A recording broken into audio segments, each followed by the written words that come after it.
Donald Trump haal salphanii boba Iraan fudhachuu danda'a jedha. Kan ka godhamu wiirtuu boba Iraan kataatee odol Karg qabachuun. Yaadi isa kuniin eegee Ameerikaanii loltoota Iraaniitti erguu fi qophaa'aa jirtii jedhameen duubaa dhufe. Akkasa jedhuuyyuu malee Trump waliigalteen dafee hojiirra ooluu danda'a jedha. Sanbata ajajni jiddugala Ameerikaa loltoonni 3,500 bahaa jiddugaleessa galuu dubbate.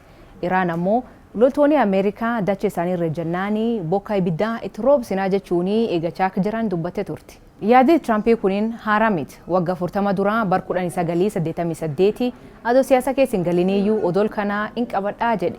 Gaafasii gaafiif deebii gazeexaa Guardian waliin taasiseenii Trump akkan jedhe. Seenee odol sun fudhadha. Iraan Iraakiyyuu injifachuu hin dandeettu. Garuu Ameerikaa lafaan qotti. Addunyaan isaan loluu qabdii jedhe.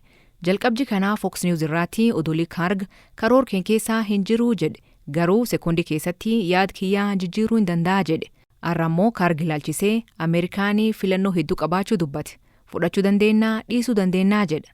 Garuu odolii Iraan ka Trump fudhachuu fi dhadachaa jiru kuniin maali? Odolii kuniin Karg jedhama. Wiirtuu dinagdee bobaa Iraan kataatee odol diqaa galoo galaan Paashiyaa keessatti argamtu. Odolii diqaan kuniin qarqar galaan Iraan irraa gar kiiloomeetira 24 fagaata. Diqaa haa ta'u malee bu'uuraalee anniisaa biyyattii keessatti utubaa guddaa. Bobaan Iraan gara alaatti ergituu harki 90 adoo gabaa addunyaa hin ergamin dura odol kan dhufa. Asirra ka'uun ula Hormuziin geejjibsiifama. Buufatni bobaa odol kanaa guyyaatti boba barmeel miliyoona lakkaa'amuu oomishuu danda'a. Iraan gabaa bobaa idil addunyaa keessatti ga'ee guddaa qabaatu odola kana taasisa. Odolii kuniin sarar boba galaan jalaa waliin kan wal qabatu yoo ta'u, bool bobaa gugurdoo Iraan waliilleen wal qabata. Bobaan kuniin bool keessaa erga baafameen duuba gara odol kanaatti geejjibsifamee kuusa gugurdaa keessatti kuufama. Dooniiwwan gugurdoon achi boba faatu.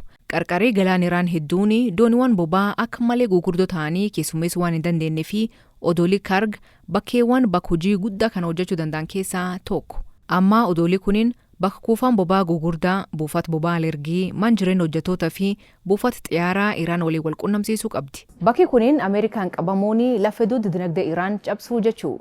Kan qofa don taane eegdotii warraaqsa Islaamaa Iraan galii asirraa argamuun jiraatan. Odolii kun qabamuun dandeettii isaan waraan geeggeessaniin laaffisuu danda'a jettee amanta Ameerikaan. Qondaaltonni Ameerikaa barbaachisummaan odol kanaa guddaa waan ta'eef hojiin isaa addaan cinnaan dinagdeen Iraan haala miidhamuu dandeettii jedhu. Ameerikaan humna waraananii odol kan qabannaanii alergii bobaa kutuu qofa don taane bakkichi fayyadamuun naannolee kaan irratti haleellaa geeggeessuu dandeetti. Bakki Iraanii fi agas barbaachisa ta'e kuniin haleellaa irra ittisuun rakkisaa jedhu ogeeyyiin kanaaf salphatti irratti xiyyeeffatamuu hin danda'ama. Haleellaa bitootes 13 odol kan irraa raawwateenii US buufata waraana malee kuusa bobaa fi gaazii hin tuqne. Aksinxatoonni jedhaniitti hireen odol kanaa kaadhi xumuraa Donald Trump Iraan harka micciiree gar waliigalteetti dhiibuu fi yaadu. Sababa waraana Ameerikaa fi Israa'el Iraan irraa geeggessaa jirtuu fi gatiin bobaa gar $115 ol ka'ee jira. Amma akka sodaatamaa jiru xaa'oo erguun waan ulfaatee fi gatiin nyaataa ol ka'uu danda'a. Iraan akka salphatti ula Hormuz waan bantuu hin fakkaatu.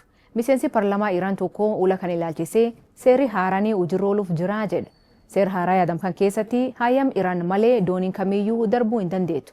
Darbuu qofa don taane kaffaltii malee nami ba'uu hin jiru.